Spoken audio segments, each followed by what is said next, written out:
G'day everyone, Dan here. Welcome to North Queensland Barbecue and Brewing, and welcome back to our first video for the year. I'm joined again today with Matthew from Scorching Chilli Company, and he's brought his chili salt and chili rub here today to coat this piece of meat with. So today we're going on with the, this is I think the Thor's hammer they call it, but it's a beef shin. So this one hasn't been cut so that you've got the bone and then the meat. This is just all meat. As you can see here, you've got a lot of silver skin around it and a lot of fat, so we're going to trim this right back so it's all meat. And by doing that, basically we'll expose all the meat, get rid of all the tough stuff we don't want, and we'll get that smoke penetration in the meat. We're going to do this on the offset smoker, a little bit differently than usual because it's a different cut of meat and we want to just experiment a bit. This is my first time doing one. Matt's done one this week as well, just to have an experiment, but this is my first go. But I'm using heat beads in there, and we've got some timber. But the reason I'm using heat beads is because I want to put hickory chunks over the heat beads and send hickory smoke through the smoker, while I'm also burning some iron bark as well, because the iron bark will burn clean. But by putting the hickory on the heat beads, I'll just produce that hickory smoke and hopefully add a bit of hickory flavour to it. So I'm going to start trimming this up. Matt's going to just discuss today what rub and what chili salt we're using on this piece of meat. Okay, so yeah, today we're doing our Scorching Chili Company's Bulldust. So Bulldust was made just for primarily red meat. It's got 3 different types of chilies in it, all mild chilies, but it's got more spice. So it's got cumin, oregano, onion, garlic, a few other lovely spices in there. So it's not overly hot. You probably won't get much heat out of it at all because yeah, it's the only rub we have that doesn't have as much chili in it as the others. So yeah, it really complements red meat really well. That cumin gives it a nice Mediterranean feel to it, and yeah, it just brings out the flavours of the red meat, especially when smoked. And today we have another product of ours, which is our smoked chipotle and lime salt. So this is a Himalayan rock salt. Yeah, lime, chipotle, and then smoked with pecan wood. So it gets smoked for about 6-7 hours. So it's really nice, strong, smoky flavour. This is great for when you're doing a barbecue and you don't have your smoker set up. You just want a quick barbecue steak, but you want that smoky flavour. You can just put this out as a seasoning. Just put it in a grinder, and yeah, put it on, and you'll get that lovely smoky flavour. Yeah, well, Matt was explaining to me how long it takes to actually get the fat and the silver skin off this. So what we'll do is I'll come back once this is all cleaned up. You can see how I've exposed some of the meat there. It's just going to take me a little bit longer to clean this up, and we'll get it ready. And we'll come back once it's all finished and got all this silver skin off it, and then we'll season it and put it in the barbecue.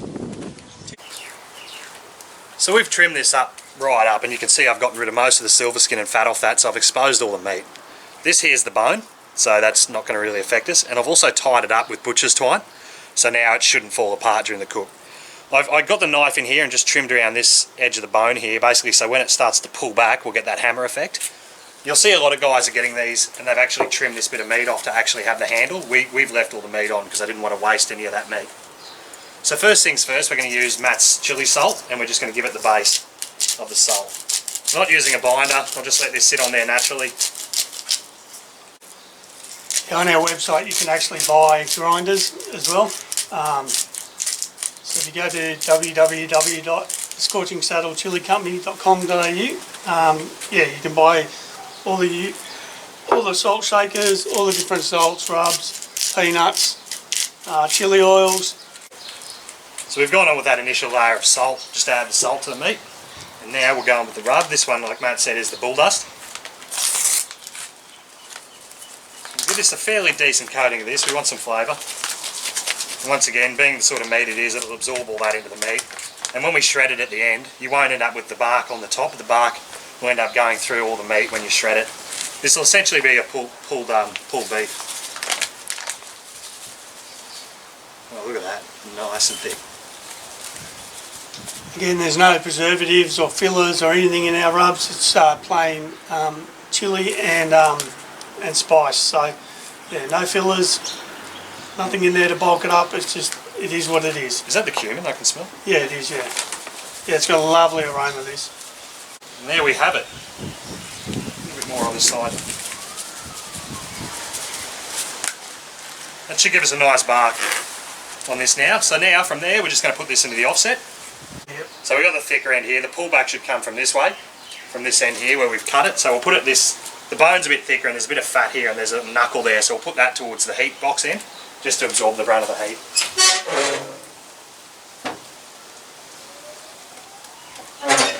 And that there is sitting at 150 degrees Celsius now. So we'll cook that for about 3 hours until we get a really nice colour and bark on it, and then we'll wrap it. We want to do that because we don't want to lose any of the marrow coming out of the bone. Watching videos on this to do some research, they rely on the bone marrow to add a lot of moisture to this meat. There's not a lot of intramuscular fat, so we'll come back in about 3 hours once that's ready to go. Okay, so we've had this on now for 3.5 hours, so I'm pretty happy with the way it's looking and the bark that's formed on it.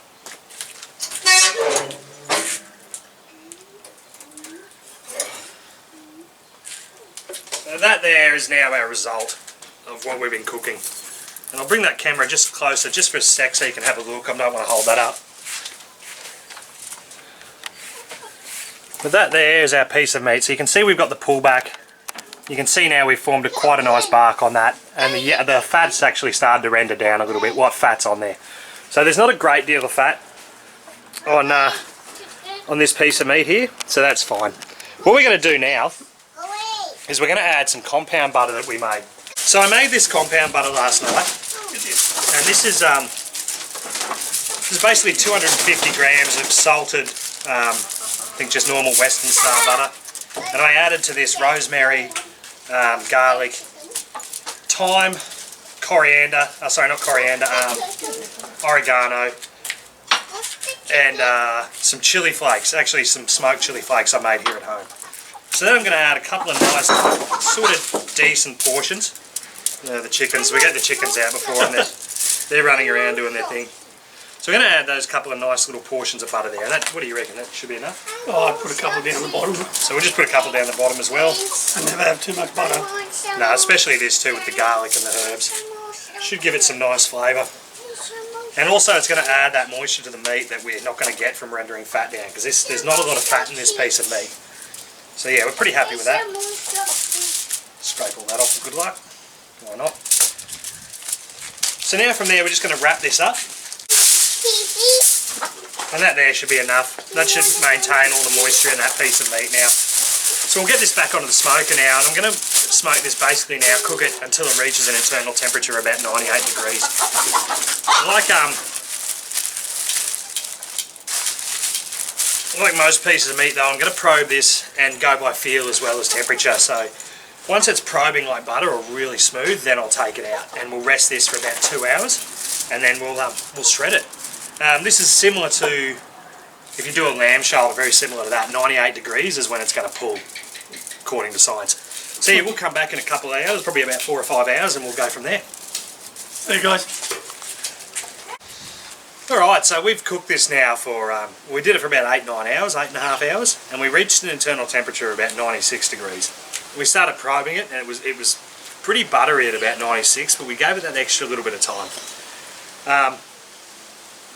Probably about an hour after I wrapped it, I started to notice that juices were running out, so I put this tray under it to capture that, and you won't be able to see it, but there's a fair bit of juice at this can, this tray is captured, so we'll see how it goes. I didn't want to waste those juices because that's kind of the butter and the meat sort of juices coming together. So I'll wrap this now, we'll see how it goes, because I'm just as surprised, looking forward to this as you guys are. Oh, yep. I'll have to get that camera over here. Matt, if you can get that camera and just focus in on this here and show the people while we're doing this. So that there is what we're looking at. Right there. We've got the pullback that we want. It's actually really hot still, so I'll get that out quickly. Get all those juices in.